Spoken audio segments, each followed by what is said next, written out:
está más pesado ¿Está apagado? ¿Está prendido? Bueno, vamos a orar en este momento, vamos a dar gracias. Gracias, Padre, por este tiempo que nos permites estar aquí y recibir tu enseñanza, primeramente, para poder enseñar a nuestros hermanos, bendito Dios. En este tiempo rogamos que seas tú quitando toda fortaleza que se levanta en contra de tu conocimiento, Dios. Que sea quitada, que sea derribada toda altivez, todo orgullo, toda soberbia, bendito Padre. Malos pensamientos, todo juicio, Señor, hoy lo quitamos en el nombre de Jesús, rogándote que sea tu palabra, que sea tu voluntad en este tiempo sobre la vida de cada uno de nuestros hermanos. Gracias porque los has traído por bien, porque los has despertado y les has dado ese aliento de vida para continuar un día más. En el nombre de Cristo Jesús ponemos en tus manos toda palabra, rogándote que seas tú guiándonos, que sea tu presencia en este tiempo. Gracias, Señor, te damos. En el nombre de Jesús. Amén. Vamos a continuar con el tema 3, que es más adelantos. Y esto es a través de los años, del año 100 al 200. Y es con relación a los adelantos de los cristianos. Ha transcurrido tan solo un poco más de medio siglo que los discípulos recibieron la gloriosa misión de ser testigos de Cristo en el mundo. Ahora vamos a entrar en el segundo ciclo de nuestra era. Los primeros combatientes cristianos descansan ya de sus trabajos y de sus descendientes, y sus descendientes espirituales se presentan para la lucha, dispuestos a seguir dando testimonio de lo que Cristo hizo por medio de su muerte y resurrección y de lo que hace en el corazón de todos aquellos que le reciben con fe. Dice de todo lo que Cristo hizo por medio de su muerte y resurrección. Vamos a leer el capítulo de Efesios 1.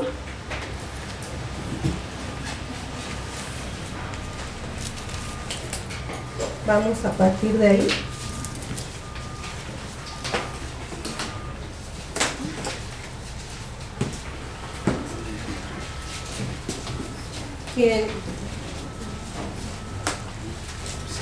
Quien lo tenga, si me puede ayudar. Uno. Dice: Pablo, apóstol de Jesucristo, por la voluntad de Dios, a los santos y fieles en Cristo Jesús que están en Éfeso. Todo el capítulo 1. Dice: gracia y paz a vosotros, de Dios nuestro Padre y del Señor Jesucristo. Bendito sea el Dios y Padre de nuestro Señor Jesucristo, que nos bendijo con toda bendición espiritual en los lugares celestiales en Cristo, según nos escogió en Él antes de la fundación del mundo, para que fuésemos santos y sin mancha delante de Él, en amor, habiéndonos predestinado para ser adoptados hijos suyos por medio de Jesucristo, según el puro afecto de su voluntad, para alabanza de la gloria de su gracia, con la cual nos hizo aceptos en el amado, en quien tenemos redención por su sangre, el perdón de pecados según las riquezas de su gracia, que hizo sobreabundar para con nosotros en toda sabiduría e inteligencia, dándonos a conocer el misterio de su voluntad, según su beneplácito, el cual se había propuesto en sí mismo, de reunir todas las cosas en Cristo, en la dispensación del cumplimiento de los tiempos, así las que están en los cielos como las que están en la tierra. En él asimismo tuvimos herencia, habiendo sido predestinados conforme al propósito del que hace todas las cosas, según el designio de su voluntad. Hasta ahí. Amén. Dice entonces que bendito sea el Dios y Padre de nuestro Señor Jesucristo, que nos bendijo con toda bendición espiritual en los lugares celestiales en Cristo, según nos escogió en Él antes de la fundación del mundo, para que fuésemos santos y sin mancha delante de Él.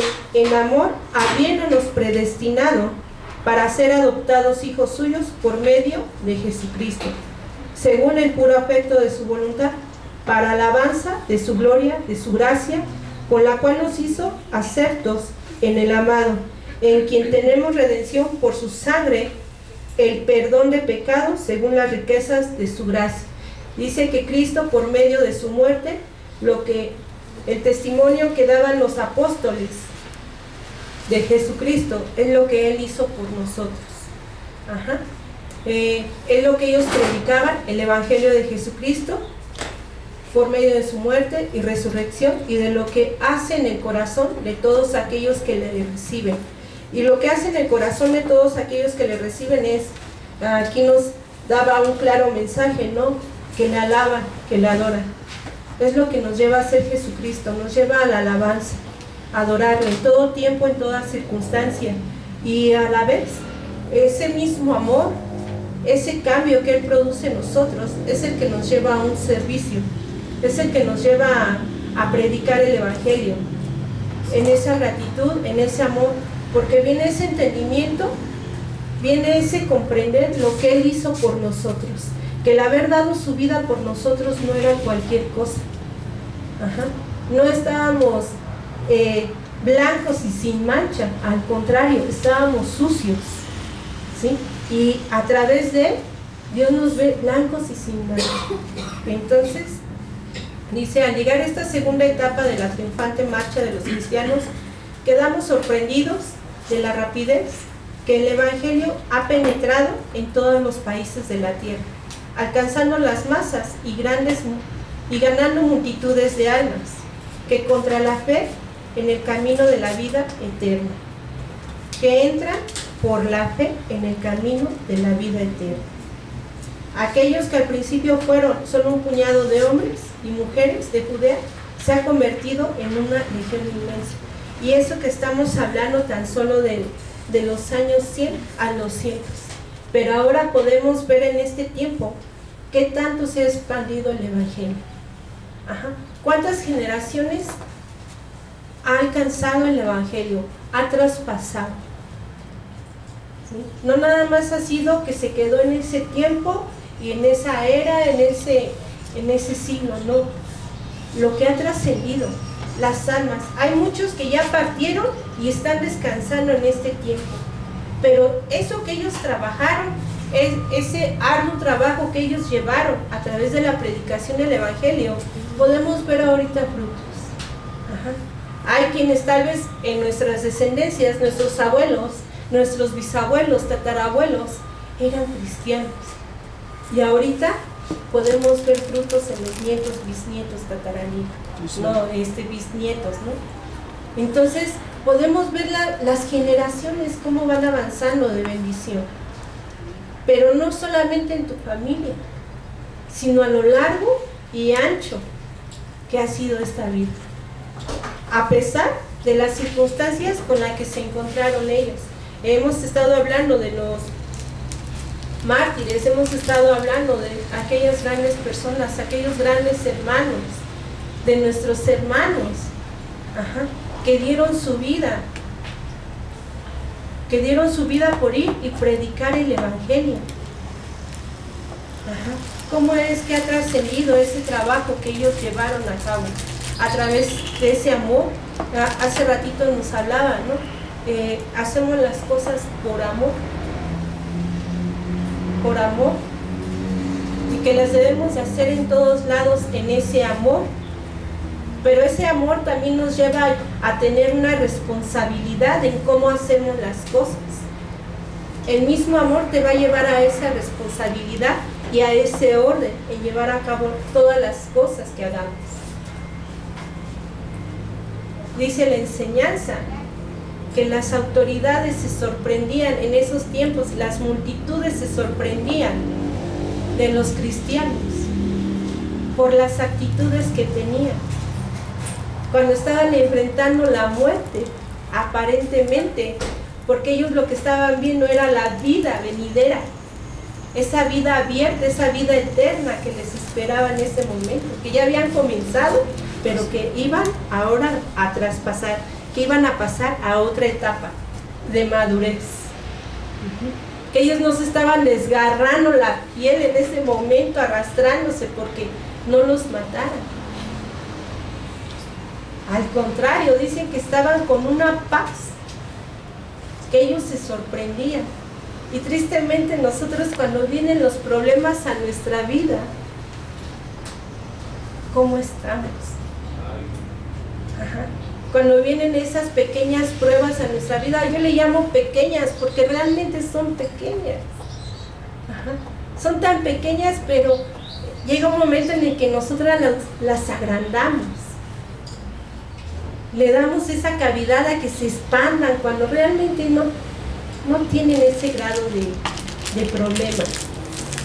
Vamos más adelante, dice, el historiador Gibson atribuye esta rápida propagación de cristianos a varias causas, entre los cuales señala la moral pura y austera de los cristianos y la unión y disciplina de la naciente república espiritual. En efecto, nada podía impresionar tanto a un mundo en estado de putrefacción como aquella santidad y costumbres limpias del pueblo de Dios.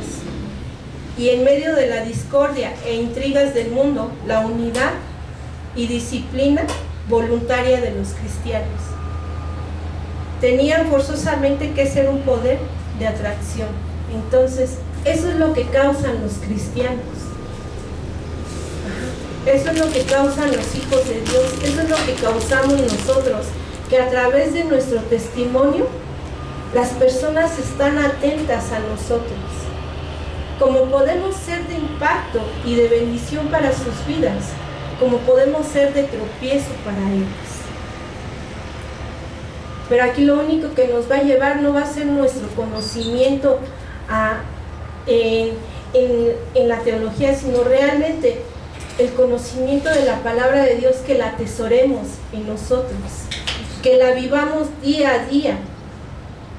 Porque ¿de qué me sirve recitar tantos versículos si no los vivo, si no los palpo, si no los hacemos en nuestra vida, que impregne nuestra vida primeramente, que transforme nuestro carácter, nuestras actitudes? Porque eso es lo que va a llevar realmente a la predicación. Dice que multitudes se convertían. Ajá. Y solos venían, querían conocer de Cristo, querían conocer a aquel que había cambiado sus vidas. Dice que tenían una vida moral y pura, no una vida escondida y oscura. Ajá. Tenían una vida moral y pura, austera, los cristianos. La unión y disciplina, no estaban unos por allá, otros por acá. Había una unidad, y esa unidad era en el espíritu. Que podemos, mi hermanito puede estar allá sentado, pero estamos unidos en el mismo espíritu. Ajá. Podrán nuestros hermanos en este tiempo unos estar en casa, estar en otros lugares, pero estamos unidos en el mismo espíritu. Estamos caminando en la misma dirección. Estamos llevando a cabo la voluntad de Dios de Dios en nuestras vidas. Eso es estar unidos. No dice que estaban separados, que cada quien jalaba por su rumbo, que cada quien quería hacer lo que quería. No, aquí hay un testimonio. Dicen que había unidad y disciplina. Y una de las cosas principales, la disciplina en estos tiempos, y cómo nos falla, es el tiempo. Esa disciplina en el tiempo, esa disciplina en la constancia, en las cosas del Señor. El que a veces, pues sí llego temprano, si quiero, si puedo, y siempre, cuando debería de ser lo primero, Dios en nuestras vidas. Esa honra al Señor, esa honra que no tenemos con qué pagarle lo que Él hizo por nosotros. De la naciente república espiritual. En efecto, nada podía impresionar tanto al mundo en estado de putrefacción. ¿Por qué? Porque ¿cómo estaban en ese tiempo? Leía la historia de Roma en cuestión de los gladiadores. ¿Cómo era tan grande la perversión? Había mujeres que pagaban por estar con los gladiadores. Eran amantes de lo físico, de los cuerpos voluptuosos, de los cuerpos musculosos, que pagaban por estar con ellos y aún pagaban. Aparte de que estaban con ellos, les pedían que antes de estar con ellos, después de sus peleas, querían estar con ellos y que no se bañaran. O sea, qué asco realmente, ¿no? O sea, y en qué estado de putrefacción se encontraba ese tiempo. Ellos estaban de acuerdo con que estuvieran todas las religiones, pero siempre y cuando no les afectara a ellos, su economía, y que no negaran a sus dioses, cosa que los cristianos no aceptaron, porque ellos caminaban en la verdad. Cuando estamos caminando en la verdad, no nos vamos a tambalear, no nos vamos a desviar. Bueno, está bien, sí te adoro, Señor, pero también me desvío un poquito por acá, porque pues es parte del tiempo en el que estoy viviendo. No, ellos eran tajantes y no les importó que los mataran. Para ellos el morir era ganancia, era ir y estar delante del Señor, en la presencia del Señor. Dice, en aquella santidad y en medio de las discordias e intrigas del mundo, la unidad y la disciplina voluntaria de los cristianos tenía forzosamente que ser un poder de atracción, una disciplina voluntaria. No era porque alguien te estuviera imponiendo, no era porque les imponían, sino porque de ellos mismos salían. Y eso es lo que hace el Espíritu de Dios en nosotros, nos lleva a hacer las cosas. Sí, va a haber momentos en el que uno no sepa realmente cómo llegar a las circunstancias, cómo hacer las cosas, y sí va a haber quien nos esté orientando, quien nos guíe en ese amor. Pero una vez que aprendemos los niños a caminar, aprendemos, ¿no? Y empezamos a caminar solos, a llevar a cabo esa voluntad del Señor.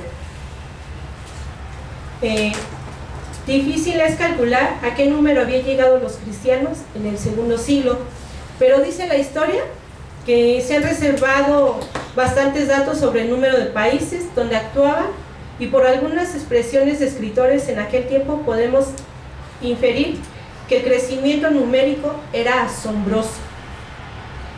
Y podemos ver tan solo cuando Pedro predicó la primera vez, dice que 3,000 personas se convirtieron. Ajá. Entonces, ¿cómo se iban convirtiendo? Pero ¿qué era lo que los llevaba? ¿Qué era lo que los respaldaba? Era esa moral pura, era esa comunión pura que tenían con Dios. Ajá. Esa fidelidad que los llevaba, esa autoridad que Dios les había dado. ¿Por qué? Porque había esa comunión, había esa intimidad con Dios. Si no hay comunión, si no hay intimidad con Dios, no va a haber eso. Vamos a estar haciendo las cosas en nuestras fuerzas, nos vamos a cansar, nos vamos a enojar, nos vamos a entristecer y apartar. Pero si las hacemos en esa comunión, el Señor es el que va a ir haciendo las cosas a través de uno, usando a uno, a cada uno de nosotros, a través de desarrollar esos dones y talentos que Él ha puesto a través de su presencia, del Espíritu Santo en nuestras vidas. En Asia vemos que aún en Judea reaparecen los cristianos después de la tremenda desolación que sufrió el país.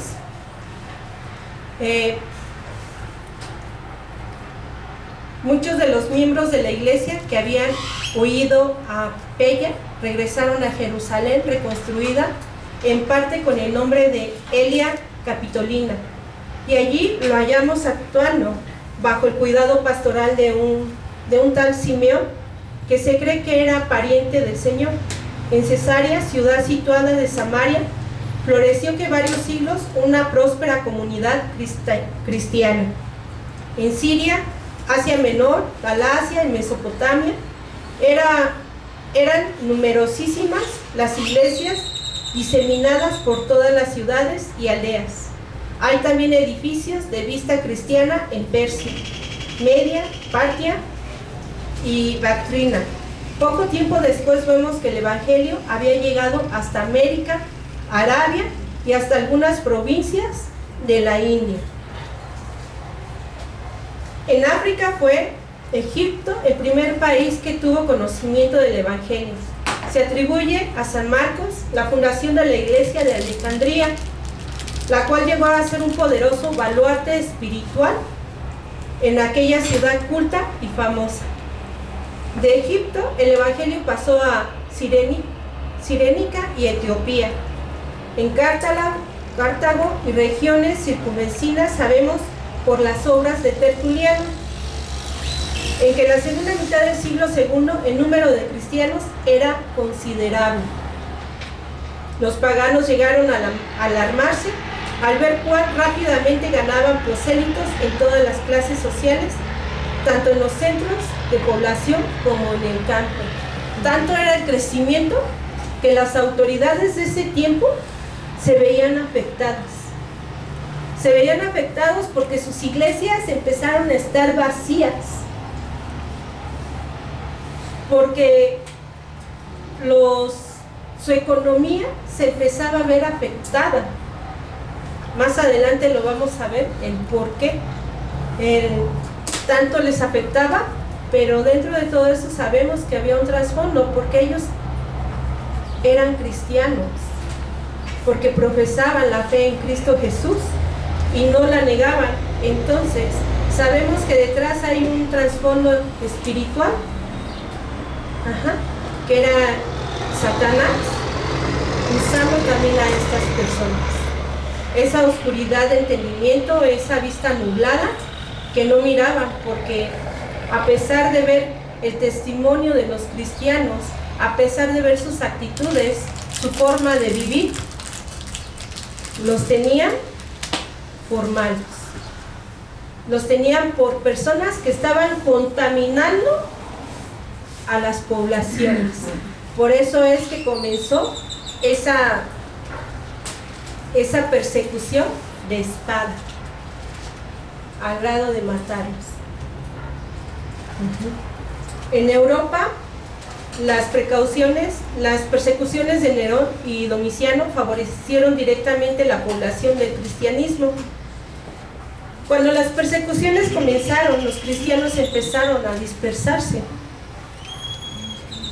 Nerón y Domiciano, ellos creían que esa era la forma correcta de terminar con el cristianismo, de terminar con todo este tipo de circunstancias. Pero podemos ver que a final de cuentas fue de bendición. ¿Por qué? Porque fue la forma que Dios utilizó para que el Evangelio se fuera extendiendo. Entonces, el hecho de que ellos hayan emigrado a otras ciudades no significa que ellos emigraron, que ellos se fueron pero escondieron a Jesucristo. No, ellos se fueron a otras ciudades pero siguieron compartiendo el Evangelio de Jesucristo. Ellos siguieron enseñando, dando esas enseñanzas de la palabra de Dios, que los llevaba a la predicación, que los llevaba a ese arrepentimiento, que el propósito era que las personas vinieran al arrepentimiento, cosa que también en este tiempo las autoridades, los sacerdotes de ese tiempo, eran lo que querían que los cristianos hicieran, que vinieran a un arrepentimiento por negar a sus dioses. Es lo que nos da la enseñanza. Ese era el propósito de ese levantarse, que al negar a Jesucristo querían que ellos primeramente se arrepintieran. Y muchos dijeron no, en esa fe, en esa convicción, en esa firmeza de conocer la verdad, que jamás negaron a Jesucristo.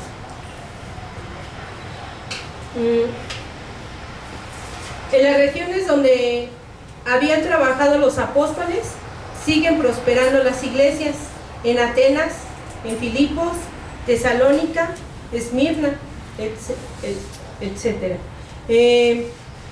Justino Mártir, escribiendo en el segundo siglo, dice: no hay una sola raza de hombres, ya sean bárbaros o griegos o de cualquier otro nombre, nómadas, errantes o pastores viviendo en tiendas, entre los cuales no se hagan oraciones y acciones de gracias en el nombre del crucificado Jesús.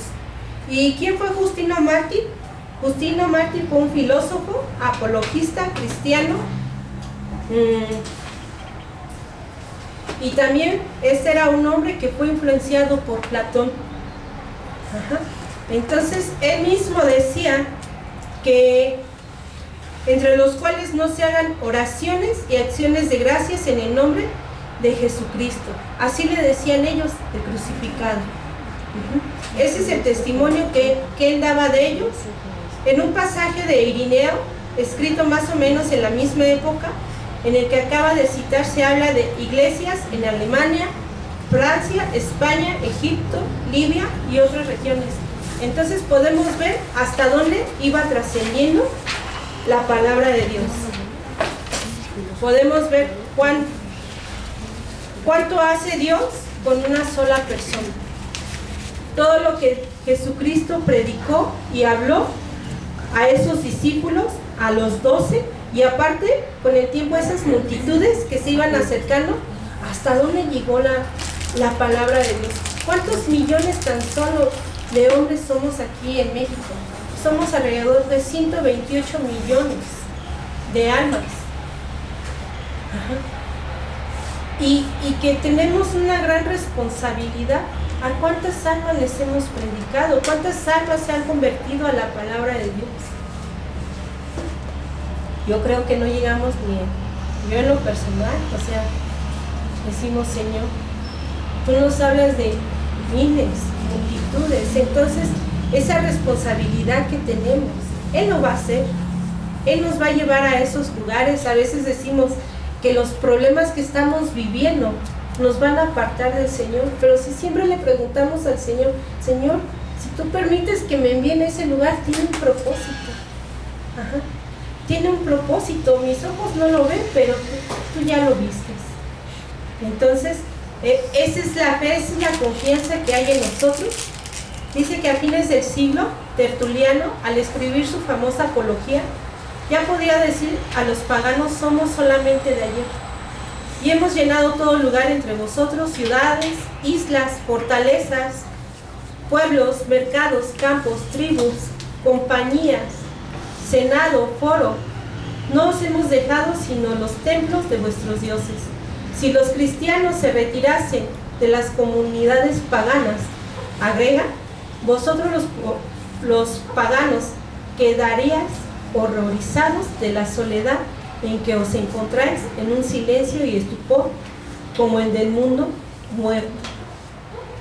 Ellos reconocían cuán importante era la presencia de los cristianos, así como cuánto había avanzado, pero también él está reconociendo cuán importante era la presencia de los cristianos. Dice que ellos se quedarían en ese silencio aterrador. Ajá. Cuando los cristianos lo que producen es vida a través de la palabra de Dios. La palabra de Dios vivifica el alma, alimenta el espíritu. Entonces no solamente se habla con relación a lo físico, que esa oscuridad física, ¿no? Ese silencio físico, no. Ese silencio espiritual. ¿Quién iba a clamar por ellos? ¿Quién iba a interceder misericordia por ellos?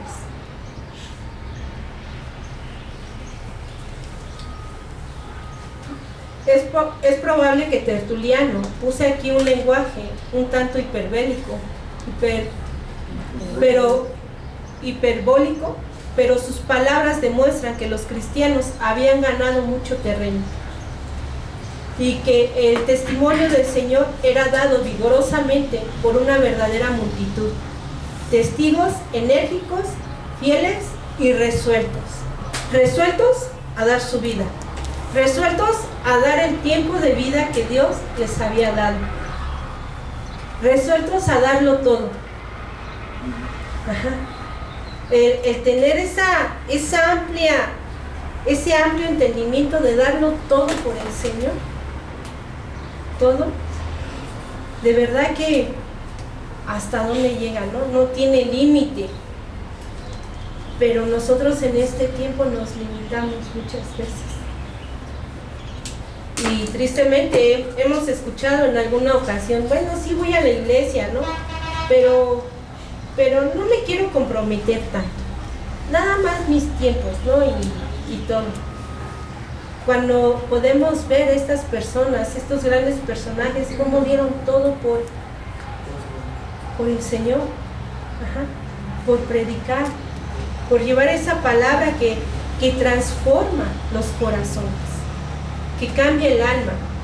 Se dice que en Roma, vamos con las persecuciones, se dice en Roma, para el pueblo todas las religiones eran igualmente buenas, para los filósofos todas igualmente falsas, y para el Estado todas igualmente útiles. Toda religión que no fuese a la idea romana del Estado podía vivir dentro de los límites del imperio. Pero la libertad religiosa es el sentido moderno de la palabra. No era compatible con las instituciones reinantes. El choque era inevitable y las persecuciones estallaron. ¿Por qué? Porque los cristianos no compartían la religión de ellos. Los cristianos no compartían sus religiones. Eran tajantes. No era, bueno, está bien, a ver, para que no se moleste, ¿no? Lo voy a escuchar. No, ellos no escuchaban. Ellos no se hacían partícipes de... Era esa moral que hablábamos hace rato, pura, que había en ellos. Dice que los cristianos predicaron. Vamos a Hechos 4:12, vamos a leer. Cayeron sus ricos y deliciosos tamales oaxaqueños. ¿Quién me puede apoyar con Hechos 4:12? Y en ningún otro hay salvación, porque no hay otro nombre bajo el cielo dado a los hombres en que podamos ser salvos. Eso es lo que los cristianos predicaban.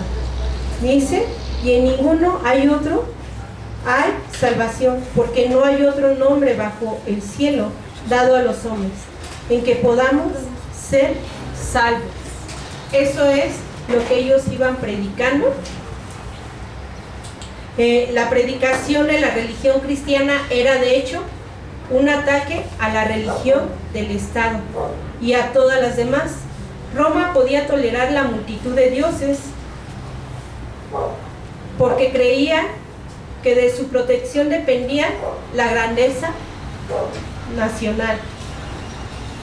¿Por qué? Porque era rica en ese tiempo, tenía economía, y ellos pensaban que todo eso provenía de sus falsos dioses. Entonces, como ellos pensaban que eso venía de ellos, y los cristianos predicaban a Jesucristo, la resurrección, predicaban el arrepentimiento, pues era un choque. Y ese choque muchas veces nosotros mismos lo vivimos en casa con nuestras familias. Que nuestras familias piensan que todo lo que tienen en este tiempo es por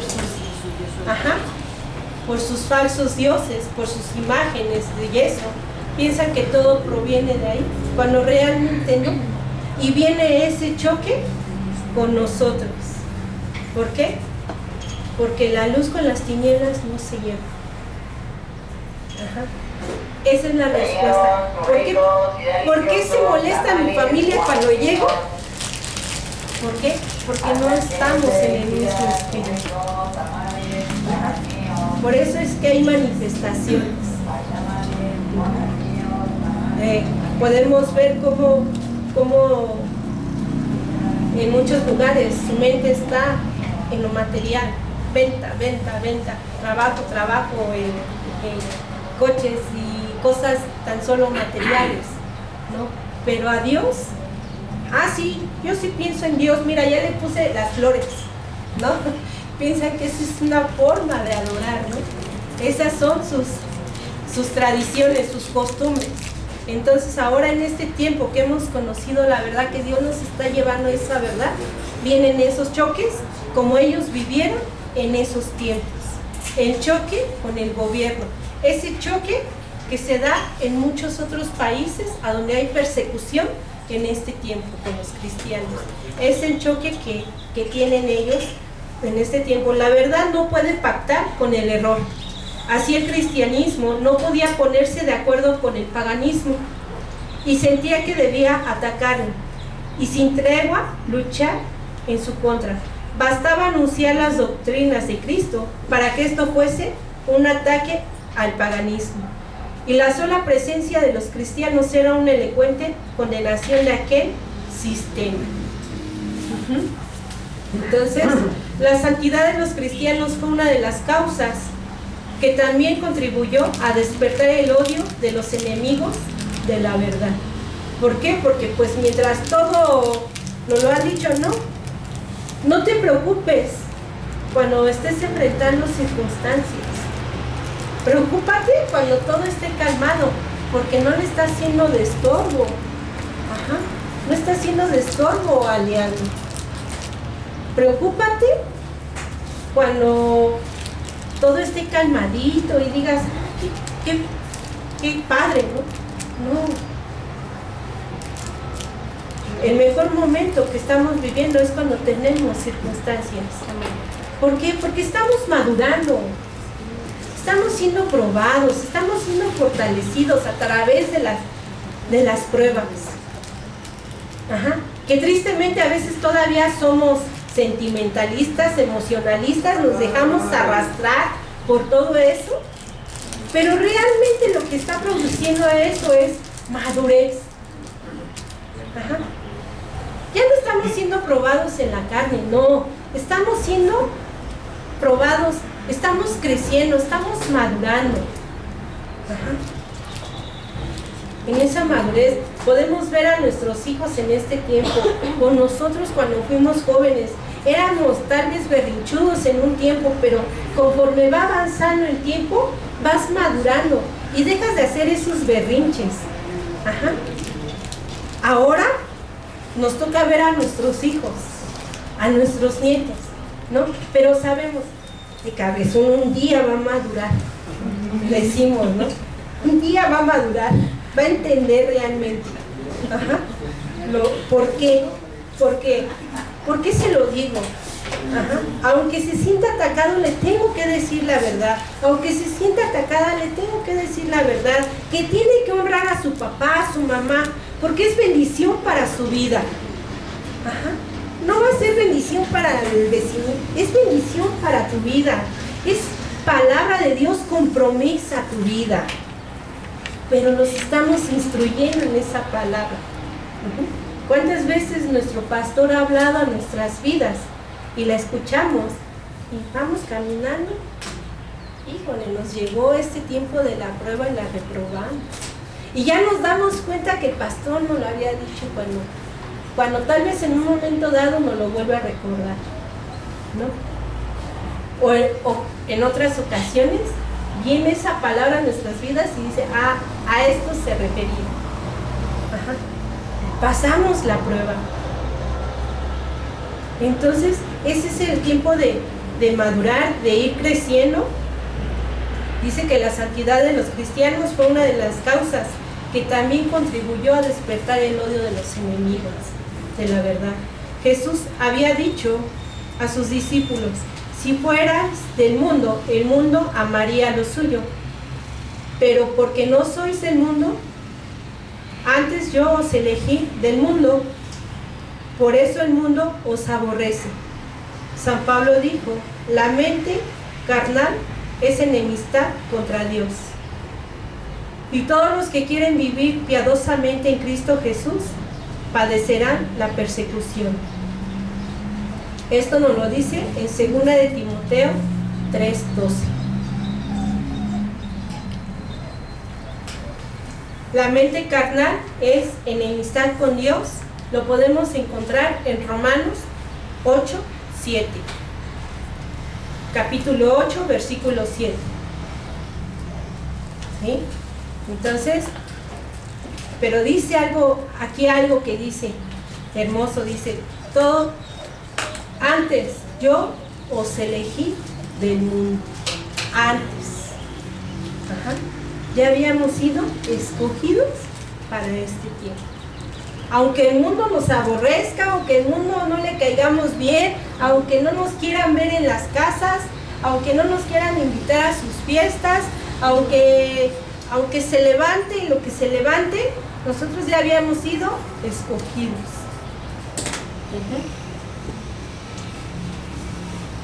Qué gran bendición para nosotros. No merecíamos, pero por su gracia y su misericordia hoy estamos aquí. Amén. Dice, los cristianos eran también aborrecidos a causa de que se aislaban, apartándose del resto de los hombres. La vida limpia a la que se sentían llamados era imposible viviendo mezclados con una sociedad corrompida. Dice que se apartaban.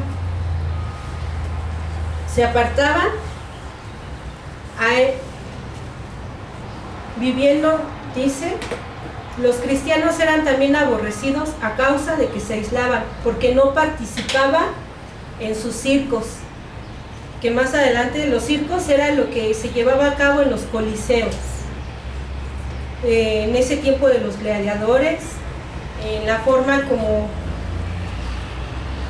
se vivió la persecución, que los gladiadores supuestamente no supuestamente, sino era a través de llevar deportes a cabo, pero unos deportes demasiado extremos, que era combatir entre ellos hasta matarse, y así salían miles de personas muertas, combatían contra fieras. Entonces ellos no participaban en estas cosas, ellos no participaban en esa vida de pecado en la que ellos habitaban, no eran partícipes de sus fiestas.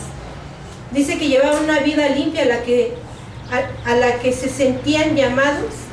Era imposible viviendo mezclados con una sociedad corrompida, y muchas veces lo hemos visto nosotros. Cuando nosotros no estamos de acuerdo en el tipo de vida de una persona y ya les compartimos, ya les volvemos a compartir, llega un momento en el que el espíritu nos aparta. Nos aparta. Y no porque no nos quieramos, sino Dios llega un momento en que nos aparta y seguimos caminando sobre la marcha, compartiendo, llevando el evangelio. Y que Dios en su gracia, en su misericordia, cuando volvemos a ver a las personas, el único propósito es compartir.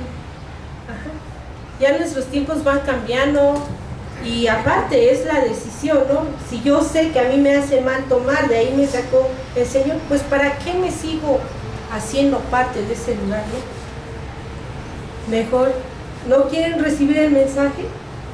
Sí, a lo que sí, adelante. Entonces ellos se apartaban, y eso era causa de odio para ellos. No por misontropia. Misontropia significa odio al ser humano. No porque ellos odiaran al ser humano y que se apartaban, no. Como se lo figuraba Tácito. Tácito era un político, historiador romano, sino por limpieza de costumbres. Tenían que formar una sociedad separada. En ninguna clase de hombres el espíritu social es tan pronunciado como entre las verdades, entre los verdaderos cristianos. Como si hay un impacto, como si realmente hay un